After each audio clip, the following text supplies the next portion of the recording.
आपका बहुत बहुत आभार। आपने महिला शक्ति से जुड़े हुए स्वास्थ्य संबंधित सवाल से मुझे प्रश्न पूछने का अवसर दिया। अध्यक्ष जी, मेरा सवाल जो हमारे प्रदेश में कार्यरत आशा बहनें हैं उनसे जुड़ा हुआ है और सरकार कहीं ना कहीं इन आशा बहनों की आशाओं पर लगातार पानी फेरती हुई आ रही है। ये आशा बहनें जो हैं उनका मूल मंत्री जी शायद आपका विभाग समझ नहीं पा रहा है। और रही बात छपने की, आशा बहनों का भी उतना ही अधिकार है कि वो अखबार की पंक्तियों में सामने आए और उनकी अधिकार की जो बातें इस सदन में बोली जा रही हैं वो लिख करके पढ़ करके वहां पर आए, क्योंकि आज वो आशा बहनें जिस तरीके से आपके विभाग की रीढ़ बन करके हैं, शायद ये सरकार नहीं समझ पा रही है और इसीलिए बार बार उसको एक ऐसा मामूली सा पत्थर समझ करके फेंकी जा रही है। लेकिन मंत्री जी, शायद आप ये समझ नहीं पा रहे हैं कि ये आशा बहनें हीरा है और उसका वर्णन, क्योंकि हमारे वित्त मंत्री जी यहाँ बैठे हैं, मैं कहना चाहूंगी कि इस विभाग में जो आशा बहनें जिस तरीके से काम कर रही हैं, चाहे वो संक्रमित रोग हो उनको बचाने के लिए, मैं बहुत डिस्क्रिप्शन के साथ नहीं बोलूंगी, लेकिन ये बजट से रिलेटेड है, इसलिए मैं कहना चाहूंगी कि जितना वो काम कर रही हैं, अगर उनका काम रोक दिया जाए तो आपके विभाग का जो संपूर्ण का बजट है वो पूरा का पूरा बजट भी आप लगा देंगे, तब भी आप उनके द्वारा किए हुए कार्यों को पूरा नहीं कर पाएंगे। और ऐसी स्थिति में 1 ट्रिलियन इकोनॉमी की बात हुई पिछले सदन में और लगातार सरकार के द्वारा हो रही है। ऐसी स्थिति में 8 करोड़ का बजट है उत्तर प्रदेश की सरकार लेकर के आई है, लेकिन उस बजट में हमारी आशा बहनों के लिए कुछ भी नहीं है। मंत्री जी, मेरा प्रश्न आपसे ये है कि आप बात करते हैं कि उनका इतना मानदेय है और इतना सरकार दे रही है। मेरे पास आंकड़े हैं और मैं उसे टेबल भी करना चाहूंगी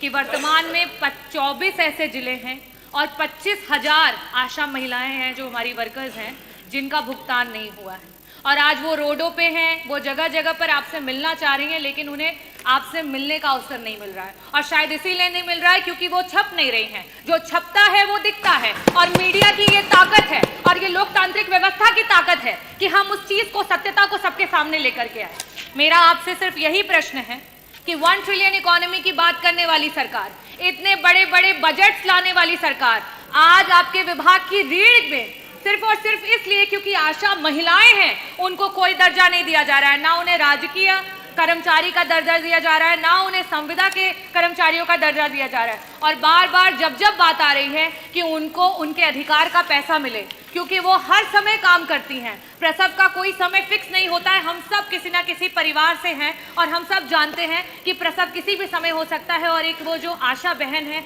उस माँ के साथ वो 9 महीने उस प्रसव को झेलती है, उस प्रसव के साथ खड़ी रहती है और उसे अस्पताल लेकर के जाती है। ऐसी स्थितियों में क्या उसका अधिकार नहीं है कि उसे भी 18,000 का मानदेय प्रति माह मिले? क्या हमारी जो संगिनियां उनके साथ काम करती हैं उनका अधिकार नहीं है कि उन्हें 24,000 का मानदेय सरकार के द्वारा मिले? तो मेरा प्रश्न पहला तो मैंने पूछ लिया, साथ ही साथ मैं आपसे अपने अनुपूरक भी पूछ लेती हूँ कि आज अस्पतालों में जब वो महिलाएं प्रसव की महिलाओं को लेकर के, मरीजों को लेकर के पहुंचती हैं तो वहां उनके रुकने तक का इंतजाम अस्पतालों में नहीं है। इस पूरे के पूरे उत्तर प्रदेश का कोई ऐसा CSC नहीं है जहां आशा बहनों के लिए एक कमरा रखा गया हो कि रात में अगर किसी महिला को प्रसव के समय लेकर के जाए तो उनको वहां रुकने का इंतजाम हो। ऐसी स्थिति में मेरी दूसरी आशा बहनों की तरफ से सरकार से मांग है कि आपके इतने बड़े बजट में से प्रत्येक CSC पे कम से कम आशा बहनों के रुकने का इंतजाम कराते हुए एक कमरा आवंटित किया जाए। मेरा तीसरा आपसे मांग ये है कि ये जो बहनें दिन रात कड़ी तपस्या कर रही हैं, मेहनत कर रही हैं, सड़कों पे घूम रही हैं, परिवारों को जोड़ रही हैं, जागरूक कर रही हैं, prevention is better than cure, इसकी बात कर रही हैं, क्या इन महिलाओं का अधिकार नहीं है कि उन्हें स्वास्थ्य बीमा और उन्हें जीवन बीमा मिले? क्या सरकार अपने विभाग की इतनी महत्वपूर्ण महिलाओं को ये नहीं दे सकती है? और लास्ट में मैं कहूंगी कि जो यातायात है उनके समय का बहुत ही इंपॉर्टेंस है, क्योंकि उन्हें समय से पहुंचना होता है जब जहां जरूरत होती है। ऐसी स्थिति में आपने अपने बजट में स्कूटी की बात की है, तो मैं ये भी चाहूंगी कि आशा बहनों की मांग है कि उन्हें स्कूटी दी जाए। ये चारों प्रश्न हैं मेरे और मैं अनुरोध करूंगी कि मंत्री जी दोनों सदस्यों के जो प्रश्न हैं उनके उत्तर दें। माननीय मंत्री जी।